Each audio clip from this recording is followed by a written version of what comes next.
టబు అజయ్ దేవగన్ల కొత్త హిందీ సినిమా ఔరోं में कहाँ दम था రిలీజ్ అయి నిన్న సోమవారంతో 4 రోజులు కంప్లీట్ అయింది.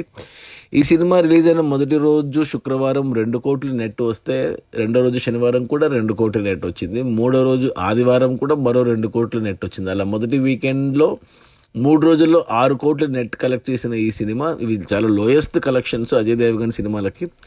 ఇక నిన్న సోమవారం వర్కింగ్ డేకి వచ్చేసరికి 1 కోటి నెట్ వచ్చింది, పడిపోయింది, 50% డ్రాప్ అయింది కలెక్షన్స్లో.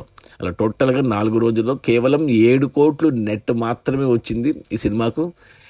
ఈ సినిమా బడ్జెట్ వచ్చేసి 100 కోట్లు, అంటే 100 కోట్లు నెట్ వెనక్కి వస్తేనే సినిమా హిట్ అవుతుంది బాక్స్ ఆఫీస్ దగ్గర కమర్షియల్గా. అందులో 7 కోట్లు మాత్రమే వచ్చాయి, ఇంకా 93 కోట్లు నెట్ రావాలి. ఇక సినిమాకు వచ్చిన టాక్ రివ్యూస్ని బట్టి చూస్తే ఇక అది పోయినట్టే. ఒక మహా అంటే మిగతా రన్లో ఇంకో 3 కోట్ల వరకు నెట్ కలెక్ట్ చేయొచ్చు. సో 10 కోట్లు వరకు వస్తాయి వెనక్కి, అంటే 10% రికవరీ మాత్రమే. 90 కోట్లు నష్టపోయినట్టే. మేబీ ఓటీటీలో ఏమన్నా కొద్దిగా రికవర్ కావచ్చు, ఒక 10-20 కోట్లు. ఎంత రికవర్ అయినా ఒక 50 నుంచి 70 కోట్ల వరకు అయితే సినిమాకు నష్టాలే. సినిమా కమర్షియల్గా బిగ్గెస్ట్ డిజాస్టర్ అజయ్ దేవగన్కి ఈ సంవత్సరం. అజయ్ దేవగన్ ఫస్ట్ శైతాన్తో మంచి హిట్ కొట్టాడు, 100 కోట్ల సినిమా కొట్టాడు. ఆ తర్వాత వచ్చిన మైదాన్ సినిమా చాలా మంచి సినిమా, అయినా ఆ సినిమా కలెక్షన్స్ రాలేదు. 150 కోట్ల బడ్జెట్లో తీస్తే ఆ సినిమాకు 50 కోట్లు కూడా రాలేదు, అది 100 కోట్ల నష్టం.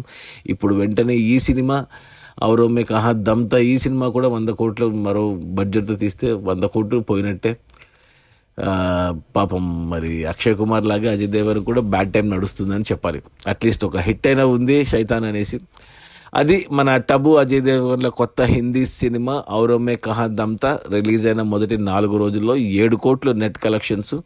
సినిమా బడ్జెట్ వచ్చి 100 కోట్లు అయితే మరో 93 కోట్లు నెట్ రావాలి సినిమా హిట్ అవ్వడానికి. అది రానట్టే, మరో 3 కోట్లు వస్తాయి. 90 కోట్ల నష్టాలతో సినిమా బిగ్గెస్ట్ డిజాస్టర్ అని చెప్పాలి బాక్స్ ఆఫీస్ దగ్గర. Okay, bye.